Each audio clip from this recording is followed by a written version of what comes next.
how y'all doing today on this lovely Friday? I'm Darryl Fussell, the engineer here at Mallett, and I'm going to be going through the specials briefly, and then we're going to talk a little bit about the history of post-frame design and construction. And so remember that every day, every week, we have a $500 discount for military personnel, healthcare workers, educators, and first responders. And remember that we have a Tiger Cash, get $1,000 off your Elite or Signature building when you comment cash under any live video. And then we have this referral system that we've been telling you about, and we have a little video to talk to you about that. And so the video will go now.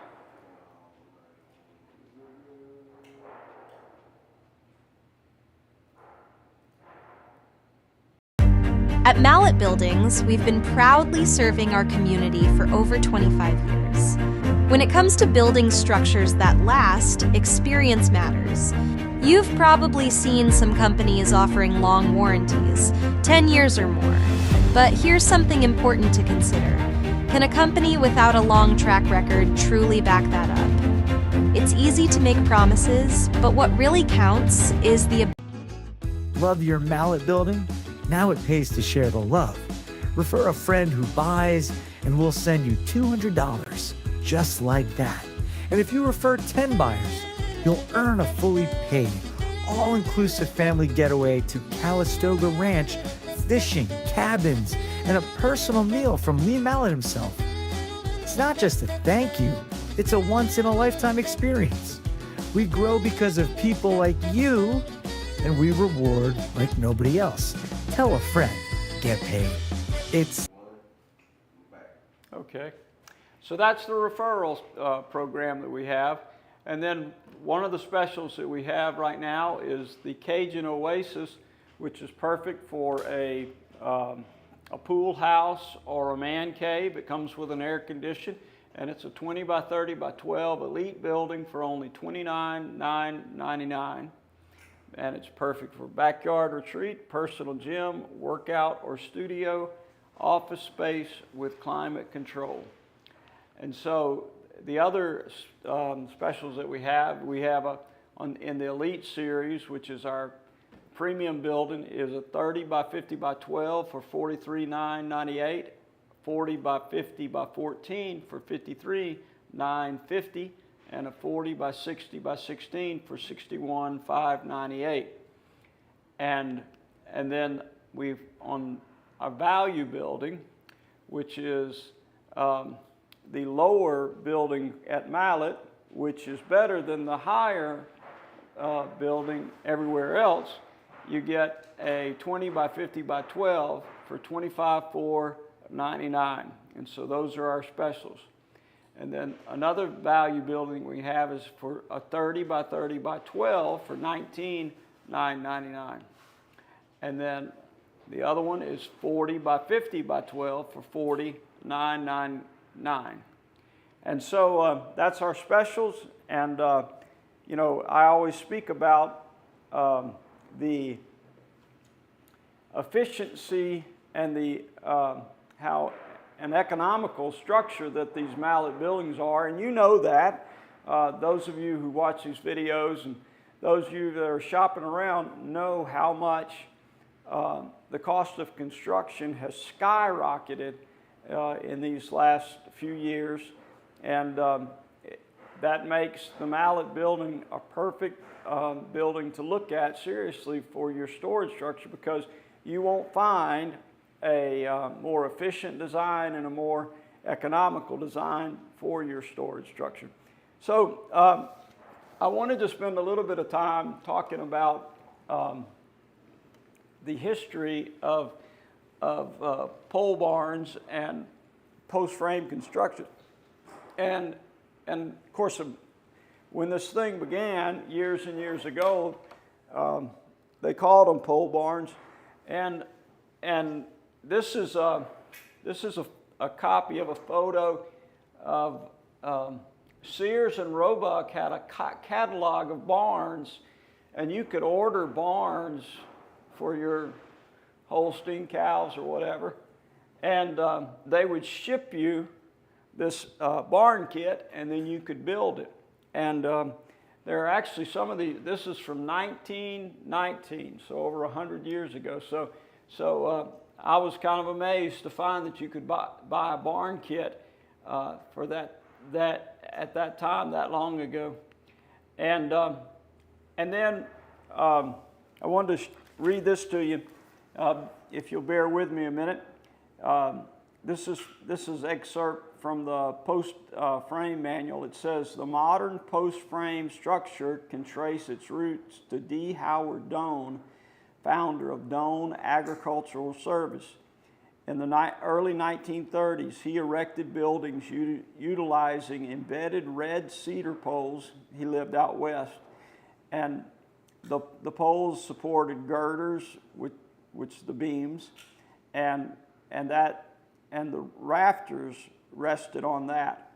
And then he had purlins, of course. And so that was 1930. So for 100 years, people, at least, people have been building pole barns in America. And post-frame construction goes further than that. And as far as the engineering goes for pole barns, around 1930, this nomograph that I have up here was used in the Outdoor Advertising Association of America for putting up billboards. And of course, you know that you see the monopole billboards all over the place. And so this old formula here, I actually designed the foundations for numerous monopole billboards when I was a young engineer, and I used this formula, and it proved very effective. They were placed in hurricane areas and all performed well. And so that formula for embedded post, and you see, and I know I talk about this all the time, but this curve here is very significant for post frame construction, because what happens whenever the post feels a load, the soil just naturally acts as a spring, and so you have a spring this way and springs that way, which is just a very, very efficient way of transferring that load into the soil, and that's why embedded post works so well. And you know, there have been calculations done for 100 years that would support that fact. And so, just to go over some of these items, some of the oldest buildings still standing in the United States were built using post frame construction. So this was a house built in 1641, and it's timber framed post in the ground, and it's still standing. And even the White House, which was built in 1792, was originally built with post-frame construction, and then President Truman remodeled it and integrated a steel frame in the mid-1900s. And then over the last 20 years, the interest in post-frame on Google has continued to rise. And the number of hits for post frame on Google have continued to rise. So, and as I said, in 1930, the earliest post frame structures were used utility poles, and that's what Mr. Doane used. And then he actually used them because actually, what was happening in 1930 is that the nation was being electrified, not electrocuted, electrified. And you know, many young people don't understand that in 1930 there were vast parts of our country that did not have electricity. And so they began a mass effort to to bring electricity to all these homes, and so all these poles were cut and produced, and so Mr. Doan was using them for pole barns. And but the utility poles were round and irregular, which made alignment and uniformity a challenge in construction. Now, the challenge of the utility poles is lack of consistency. Each piece varied in diameter, causing issues with structural precision, and poles weren't always capable of bearing heavier loads, especially in large-scale or commercial buildings, because of knots and things like that. And you know, that makes total sense. So you know, obviously, in order to have a strong connection, you need a strong, uniform bearing, and it's just hard to get that with a round pole. That's why the 6x6s that we use are so good. And then by the 1960s, advances in engineering and materials led to the use of rectangular pressure-treated wood posts as a replacement for poles. And then, as I've said, the rectangular shape of the post allows them to have flat surfaces and provide full contact with connected structural elements, resulting in better stability and even distribution of the forces throughout the structure. And then the National Frame Building Association was formed in 1969, and they helped to standardize the use of posts instead of poles. And then Mallett Building leads Louisiana's industry to this day. Now, so basically, from where they began in 1930, there's been three huge advances in the post frame design, which proves the fact that it's a very, very stable and very, very sturdy structure in the face of strong wind loads like we have here in Iowa, Louisiana, all along the coast of Texas, all the coast of Louisiana, Mississippi, Alabama, Florida. So the number one thing was using square posts instead of the round posts because of the ability to get a great flat connection, uniform connection. And then in around 1975, all the way into the 80s, they began to come up with a system of design that took into account the diaphragm that you got with a metal panel on the wall and on the roof. And basically, what the diaphragm does is, instead of the building being a single post under wind load, where a post takes wind load, the building begins to work like a box, where wind load forces are transferred throughout the building, and which, when you design it like that and model it like that, which is really modeling it the way it actually works, you see what a strong structure you have. So that happened in 1976. So here we are 50 years later, and formulas are continued to be advanced by PhDs in civil engineering. And so you got the square post, you've got the diaphragm load, and then the other thing that happened, I guess the latest thing that occurred, was the use of PVC post protectors. And because when you look back in the history of the post frame construction, you see that you see details where engineers tried to get away or to find a way to have the post in the ground, but not have the post exposed to decay and rot. I guess premature decay and rot would be the way to say it. And this PVC post protector has proven to be a great way to do that, and it's proven to be very effective. So now you have this extremely sturdy building design and building construction that is very efficient and very economical. And so,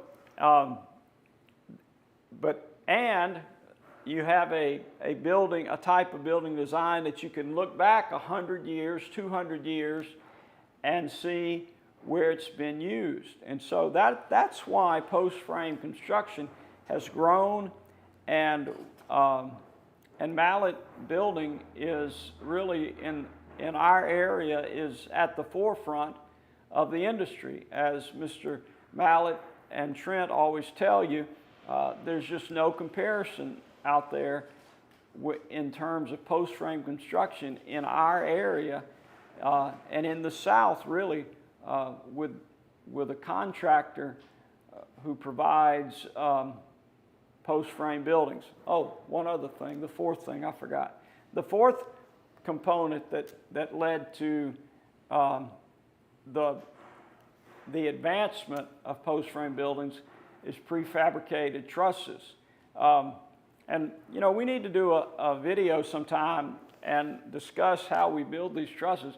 And you know, the technology that we use. We have a saw that, a computerized saw that basically takes a truss drawing and breaks it down into different components, and then it cuts each piece of the truss so that every joint lays perfectly inside each joint. And then the metal plates that are put there on top of that joint is just a very, very strong structure. So anyway, it's just a great type of construction, a very economical type of construction, efficient type of construction that has stood the test of time and that continues to improve. So there's no reason why you need to think about anything but going ahead and buying a building from us. This guy wants to know, what is your opinion on the new triple 2x6 laminated posts? Have you heard of those? So, you know, it doesn't surprise me that they began to talk about laminated posts because,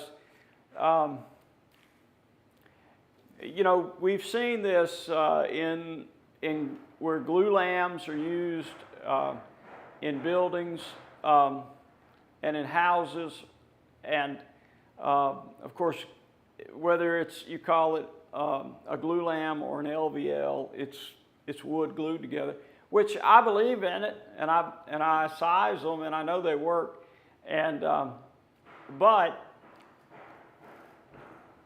in terms of the glue lam post, which is really what it's a triple 2x6, I guess it's glued together just like a glue lam. You know, I really don't know enough about it to say anything bad about it, because the glue lams work great. You know, they just work great, and the glue is stronger than the wood, and they've been tested and tested.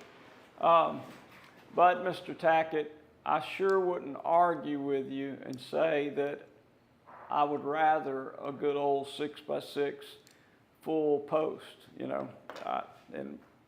But I tell you, you can't really question the glue lam. Now, if they're only screwed together, you know, at some point I'd have to be worried, you know. And I guess here's the thing about the post. This is the thing about the post. At some point, under a hurricane, that post is going to feel a tremendous bending load at the ground.